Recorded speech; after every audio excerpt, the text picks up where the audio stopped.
তো দেখতেই পাচ্ছ বন্ধুরা, বাবা মহাদেবকে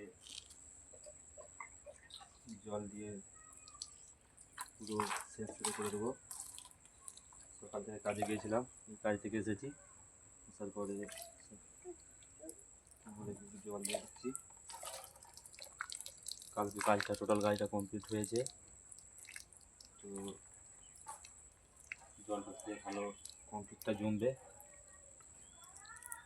এবং নেট ফিনিশিং সহ কাল ঘোলা দিয়ে টোটাল কাজটা কমপ্লিট করে ফিনিশিংটা দিয়ে দিয়েছি। তো বা মহাদেবের ছবি কেমন হয়েছে সকলে একটু প্লিজ জানিও।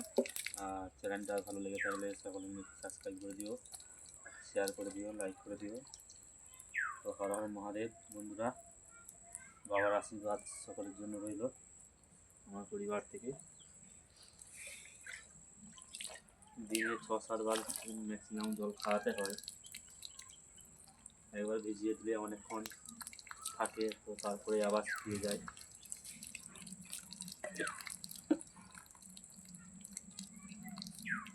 এই যে আমার বাপি রয়েছে এখানে, বাপি জল দেয় সারাদিনে, তারপরে আমি আবার এসে দিই। তো ছবিটা কেমন হয়েছে সকলে একটু বলবে। তোমাদের কাছে ভিডিও আপলোড দিয়েছি, ছবিটা করতে করতে পুরোটাই। তো ওইখানে রয়েছেন ভোলানাথ,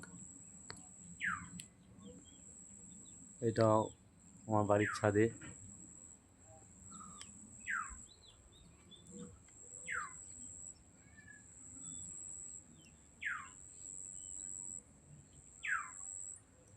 আর এখানে মহাদেবটা আমি নিজে হাতে বানিয়েছি সিমেন্ট দিয়ে। সারাদিনে রাজমিস্ত্রি কাজে যায়, কাজ থেকে বাড়ি ফিরে তারপরে ঠাকুরের মূর্তি বানানো শুরু করি।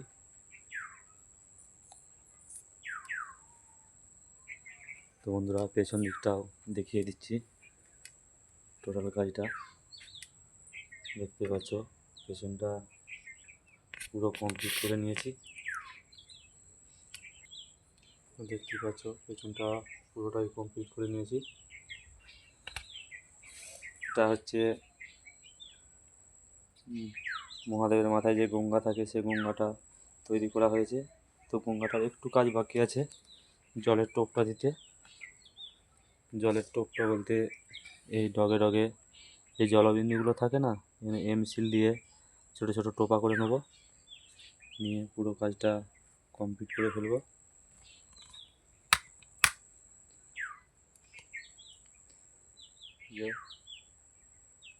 এটি আমার বাপি, এমনি সারাদিন জল দেয়। তবে তুমি সারাদিন জল দাও তো? দিনে কবার জল দাও? 5 বার। তোমার মা দেয়, তারপরে বাড়ির সবাই আছে, তো সকলে জল দেন। আর বাবা মহাদেবের চরণে দেওয়ার জন্য রয়েছে ফুলের বাগান। সমস্ত তো আমাদের বাড়ির পাশেই রয়েছে ফাঁকা মাঠ। এই আমাদের জমির ফসল, পালং শাক লাগানো হয়েছে। আর এদিকে সমস্ত কিছু কপি গাছ, মটর গাছ, এটুকুই আমাদের।